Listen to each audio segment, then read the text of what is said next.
আমাদের গ্রাম অঞ্চলে একটা কথা বলে, আগের হাল যেদিকে যায় পিছেরগুলা সেম একই রাস্তাতে হাঁটে।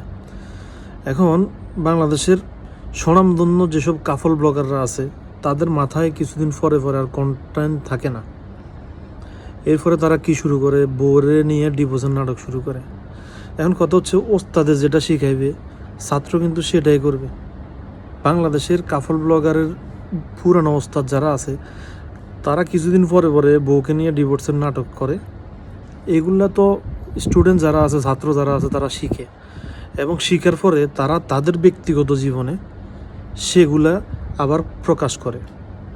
কত হচ্ছে, ভাই বউ হয়েছে তোমার, বিয়ে করছো তুমি, সংসার করলে তুমি, হোক একদিন, হোক 1 মাস, হোক 8 মাস, হোক 1 বছর, এখন তোমার বউ তোমার কাছে শান্তিতে থাকতে পারতেছে না। বউয়ের এমন কোনো ভিডিও নাই যে তুমি করো নাই। তোমার বউ নিজে বলছে, তোমার বউ ভিডিও করে বলছে বউয়ের এমন কোনো ভিডিও নাই যে তুমি করো নাই, যেগুলো সোশ্যাল মিডিয়াতে তুমি আপলোড করো নাই।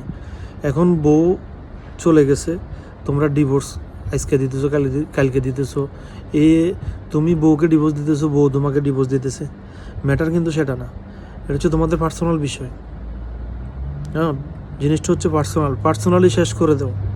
সেটা সোশ্যাল মিডিয়াতে এসে একজনের পরে একজনের ভিডিও বানায় আপলোড করতেছো, আর তোমাদের ফ্যান ফলোয়ারকে দেখাইতেছো। তোমাদের ফ্যান ফলোয়ার শিখতেছে কীভাবে ডিভোর্সের নাটক করতে হবে,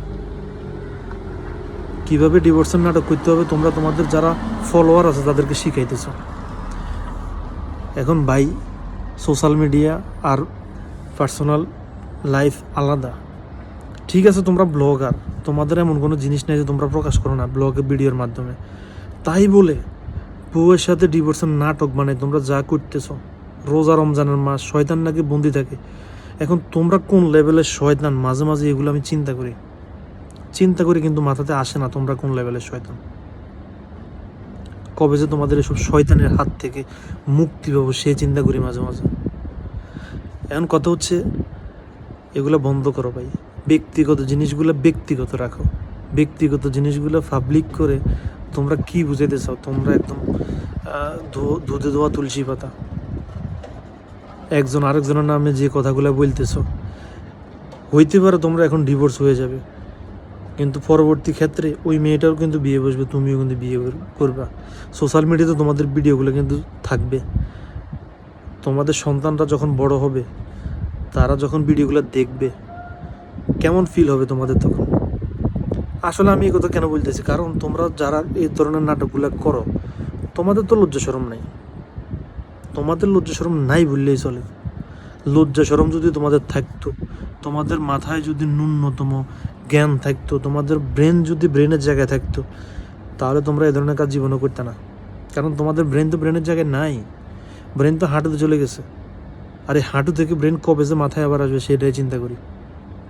সোশ্যাল মিডিয়াতে তোমাদের গুতাগুতির কারণে ঢুকতে পারে না। রোজা রমজানের মাস কোথায় মানে আল্লাহ বিল্লাহ করবে সেটা নাই, ডিভোর্স করতেছো তোমরা ফেসবুকের ভিতরে। আল্লাহ যদি তোমাদেরকে হেদায়েত করে।